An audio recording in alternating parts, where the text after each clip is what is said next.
বিসমিল্লাহিররহমানিররহিম। আসসালামু আলাইকুম। Hello guys, আপনারা সবাই কেমন আছেন? আশা করি ভালো আছেন। সবাইকে জুম্মা মোবারক। আজকে পবিত্র শুক্রবার। দেখেন আমি বাতাসে চোটে আমি মানে জালি ভালো করে চলতেছে না, এমন একটা অবস্থা।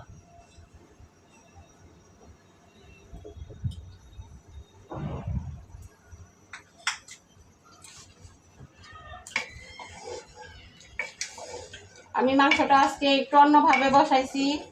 আজকে আমি মাংসটা আগে ম্যারিনেট করে রাখছিলাম, তারপরে পেঁয়াজটা এই যে দেখেন বেরেস্তা করছি, কিছু পোলাওয়ের মধ্যে দিব আর কিছু ওই যে মাংসের মধ্যে দিব, উঠিয়ে রাখছি।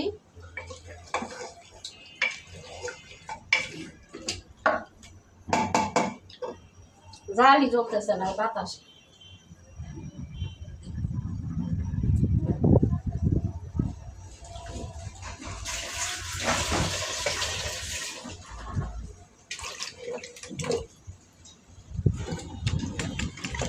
আলুটা দিয়ে দিলাম, কারণ অনেক পুরান আলু, এগুলা সিদ্ধ হইতে টাইম লাগে। আমার জামাইয়ের বলে আলুয়ে হয় না, আজকে দিয়েছি আলু।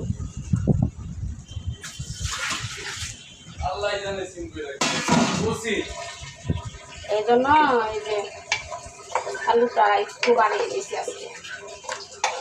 সে আলু পছন্দ করে মাংসের সাথে। আসলে তারে তো বেশি খুব একটা মাংস খাইতে দেই না, এক পিস, বড় জোর 2 পিস,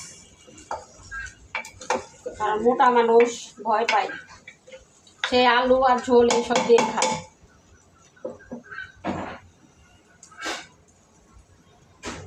তো আমার মাংস রান্না এই পর্যায়ে।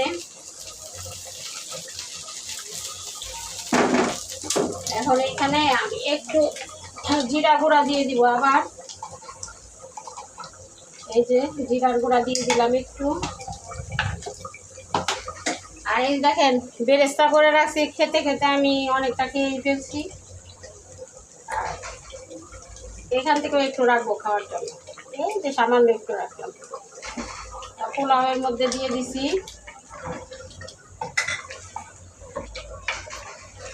আবার মা কি করতো জানেন? আবার মা করতো আদা, জিরা, গরম মশলা, পেঁয়াজ, রসুন এগুলা তেলের মধ্যে ভাজতো। হ্যাঁ, পেঁয়াজ রসুন একদম বেরেস্তা করতো, ভাজতো, ভাজা ওইটা বাটতো, তেল দিয়ে ভাজতো। দেখতাম ওইটা বাটার পরে আপনার মাংসটা যখন হয়ে যাবে, নামাবে, তার আগে আগে দিয়ে তারপর হলো আপনার ইয়ে করতো, নামাইতে।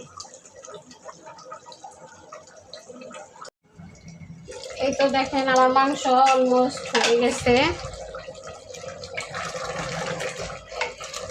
একটু ঝোল রাখতেই হবে।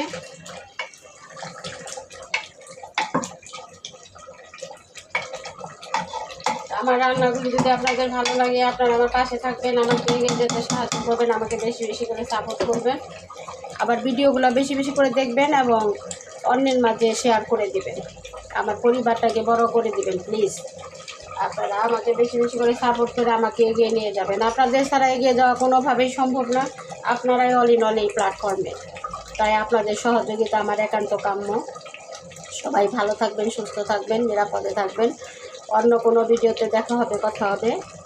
আল্লাহ হাফেজ।